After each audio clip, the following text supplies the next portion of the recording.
Olá, meus amigos, estamos aí mais uma vez para o nosso UERJ em Gotas.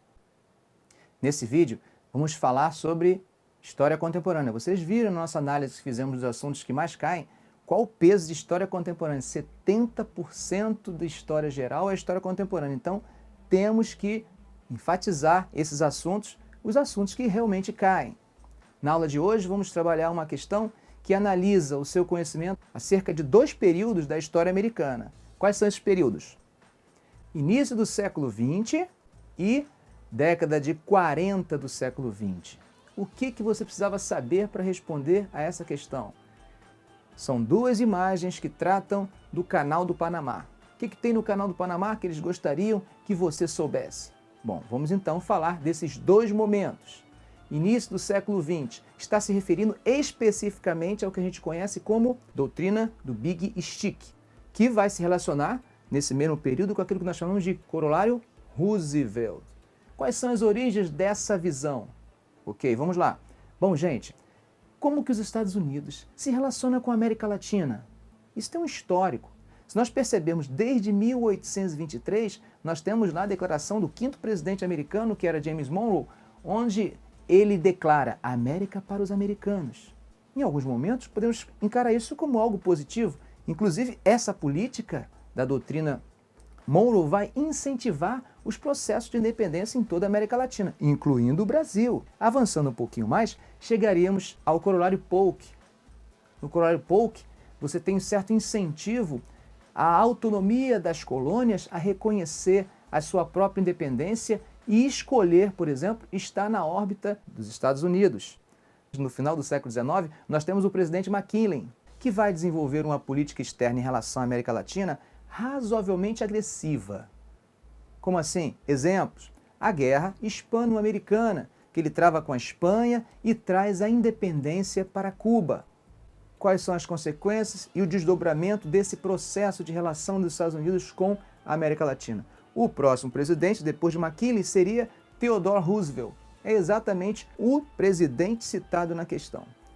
Nesse governo, podemos destacar o Big Stick e o corolário Roosevelt. O Big Stick parte de um discurso do próprio presidente, no qual ele diz como deveria ser o relacionamento com os seus vizinhos. E aí você vê algumas charges por aí, algumas questões que trabalham esse diálogo, onde se deveria falar suavemente com os seus vizinhos, mas sempre com um porrete nas mãos. Essa ideia de porrete, seria a marinha, seria o intervencionismo. Ok, quais são as consequências dessa política? Onde nós podemos perceber as marcas dessas políticas de forma concreta? E aí você tem vários exemplos. Nós podemos citar as consequências da independência cubana, que, como vimos anteriormente, foi, de certa forma, com a participação dos Estados Unidos. Tropas americanas permaneceriam em território cubano até aproximadamente 1907. Com a retirada dessas tropas, existe uma exigência por parte dos Estados Unidos de que seja colocada uma emenda na Constituição cubana. Nessa emenda, você daria direitos aos Estados Unidos de interferir em território cubano toda vez que os seus interesses estivessem sendo ameaçados. Como é que nós chamamos isso? Lembrem, emenda Platt. Olha só, um intervencionismo nas questões internas de outro país. Podemos também citar intervencionismo que acontecem no contexto de Revolução Mexicana, como, por exemplo, no Porto de Veracruz, que ali, inclusive, teria interferência de 3 países sul-americanos que tentariam contornar e evitar uma intervenção mais direta e efetiva dos Estados Unidos, que é aquele grupo que ficou conhecido como ABC. O que seria o ABC? Argentina, Brasil e Chile, que vão ajudar a resolver essa questão de interferência americana no México. Mas a questão trata especificamente do Panamá. O que aconteceu no Panamá? Bom, com base na necessidade de se ter duas costas, a costa Pacífica e a costa Atlântica, os Estados Unidos precisavam também ter uma marinha que pudesse, ao mesmo tempo, estar em uma costa e se deslocar rapidamente para a outra. As limitações físicas eram grandes, então havia uma necessidade, e essa tecnologia já existia desde a construção de Suez. Então queria se construir o quê? Um canal que pudesse atravessar rapidamente os navios de um lado para outro. Isso poderia ser importante do ponto de vista militar, mas também poderia ser importante do ponto de vista comercial. Afinal, os Estados Unidos também poderia fazer comércio rapidamente, tanto com a Europa quanto com a Ásia. Bom, só que quem tinha soberania sobre a região do Panamá era a Colômbia, e a Colômbia se negava a aceitar esse acordo. O que aconteceu foi que os Estados Unidos acabou financiando movimentos de libertação na região, movimentos rebeldes que se levantavam contra o governo colombiano em busca de autonomia. Esses movimentos acabaram sendo vitoriosos e com essa vitória, o que nós temos? Nós vamos ter a independência do Panamá. E com a independência do Panamá, há uma gratidão dos panamenhos em relação aos Estados Unidos pela sua ajuda e por eles terem conseguido a independência, a autonomia. Qual a forma de pagar? Eles cedem a soberania do canal para os Estados Unidos e a soberania iria permanecer por muito tempo, ao longo de praticamente todo o século XX. E o segundo momento de que se trata? Já não é no governo de Theodore Roosevelt, é no governo de Franklin Delano Roosevelt, que assume a presidência da República em 1932. A década de 30 é uma década conflituosa. É uma década em que existem doutrinas brigando pela hegemonia no mundo.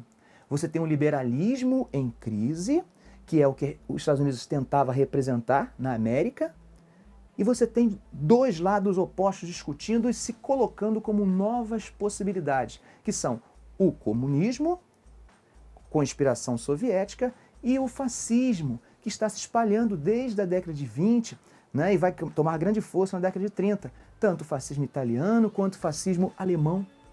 Também podemos lembrar, né, do franquismo, que vai chegar no final da década até a Espanha, e do salazarismo, que já vinha se instalando desde a década anterior. Então, o medo que essas doutrinas chegassem à América Latina vai fazer com que a política e a postura, a posição dos Estados Unidos em relação à América Latina mude de tom. Continuar batendo pode afastar a noiva. A noiva pode ficar seduzida por outros rapazes. Então temos que tratar de uma forma diferente. Temos que levar ao shopping, temos que levar ao teatro. E é nesse contexto que a nova forma de se posicionar em relação à América Latina e dos Estados Unidos vai mudar. E essa nova política é conhecida como política da boa vizinhança. E como era feita essa política? Essa política, ela busca uma aproximação sob o ponto de vista cultural. Você tem artistas da América Latina que são levados para os Estados Unidos para tentar criar uma identidade. Exemplos: Carmen Miranda, que sai daqui do Brasil, chegando aos Estados Unidos, ela começa a desenvolver uma estética própria. É como se os produtores americanos imaginassem qual seria a cara da América Latina. Vamos dar essa cara a essa cantora que representa a América Latina. E aí você tem aquelas frutas, né, sobre a cabeça, sei lá, uma alusão à República das Bananas, aquela grande empresa, Fruit Company, né, americana, que ganhava dinheiro aqui na América Latina. Bom, nesses contextos, nós temos também a troca. Quando, por exemplo, cineastas americanos vêm à América Latina, como no caso do Brasil, Orson Welles, que vem para rodar um filme para discutir a América Latina, a cultura da América Latina, a cultura brasileira. Você tem, por exemplo, o Walt Disney, que visita o Brasil, e como resultado dessa visita, nós temos a criação de um personagem da Disney que representa também o Brasil, o Zé Carioca. Lançamento de um filme que mistura Zé Carioca, Pato Donald, um outro cartoon mexicano criado naquele momento também, que vão formar aquele filme que se conhece em espanhol como Los Tres Caballeros, que traduziram literalmente para o português com o nome de Você Já Foi à Bahia. Olha que nova forma de política. Essa política agora não é mais agressiva sob o ponto de vista militar, mas ela busca manter uma hegemonia e controlar e ditar os ritmos de uma cultura que considera aspectos da cultura latino-americana, mesmo que alguns desses aspectos extremamente estereotipados. Bom, gente, é isso que você precisava saber sobre a questão.